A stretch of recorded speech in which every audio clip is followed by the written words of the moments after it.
You are listening to the Overthinker's Guide to Joy, episode 32.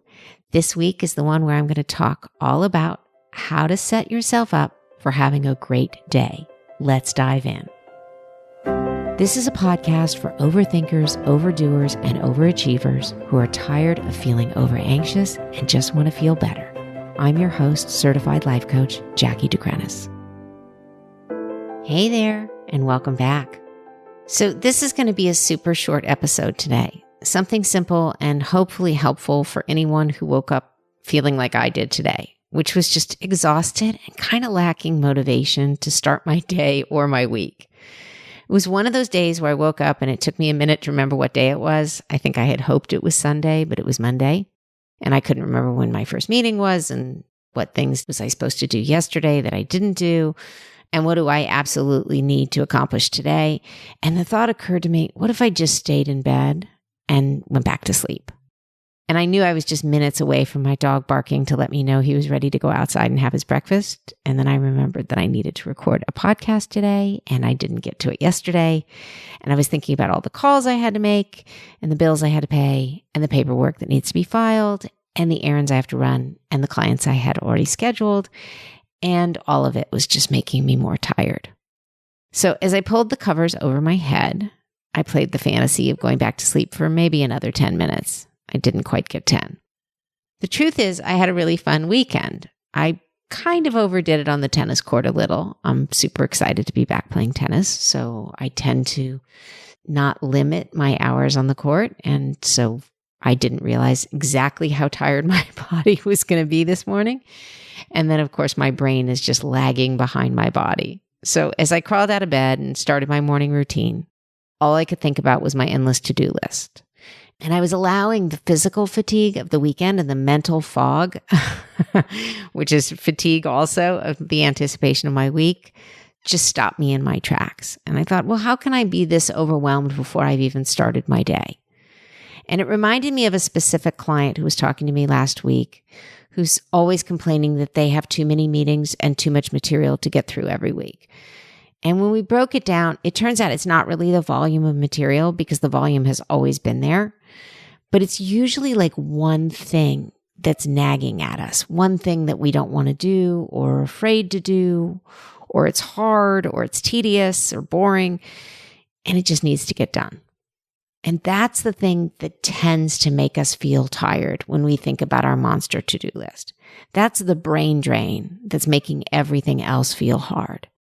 And when we allow this to dictate our energy and our emotions and our confidence, well, it kind of colors the whole day or the week that's ahead of us.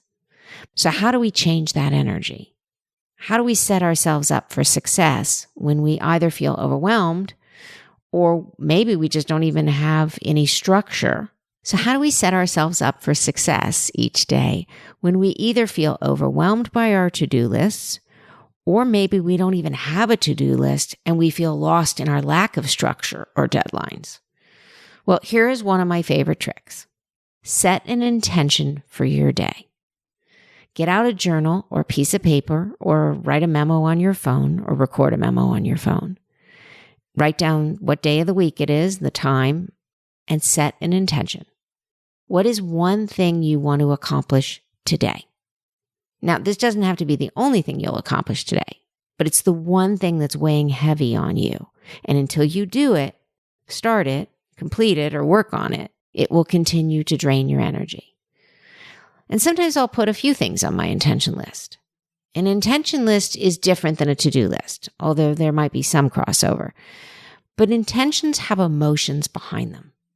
Your to-do list might be something like grocery shopping, buy a birthday gift, call your mother, go to the post office, do the dishes, pay bills. But your intention list might sound something like this.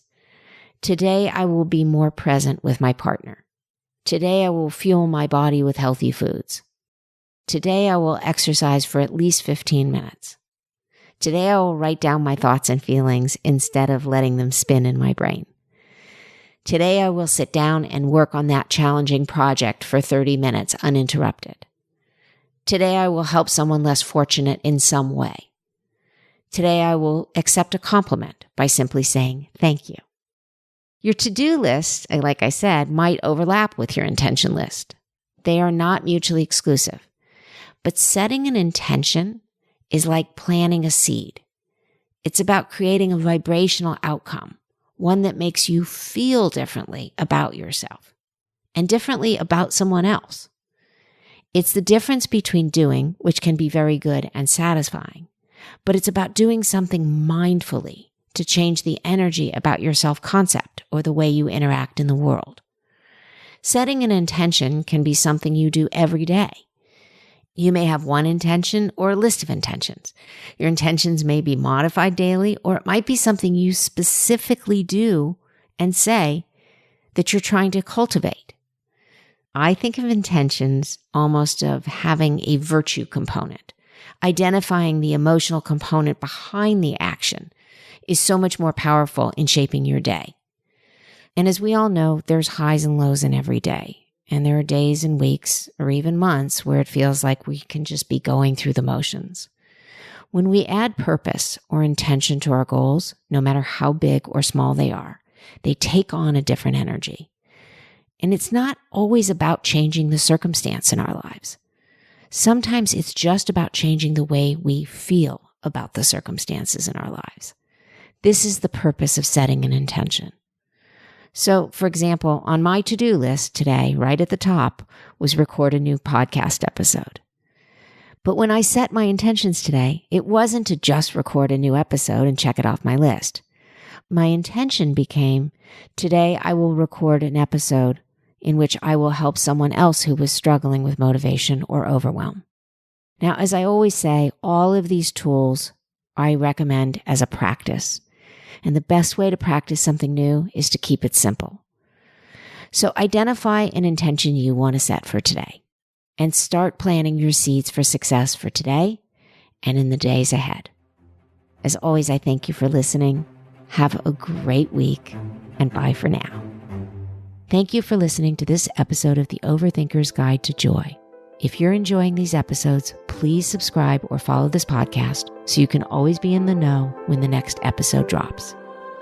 If you would like to learn more about working with me as a coach, you can connect with me through my website at JackieDeGrenis.com. That's JackieDeGrenis.com.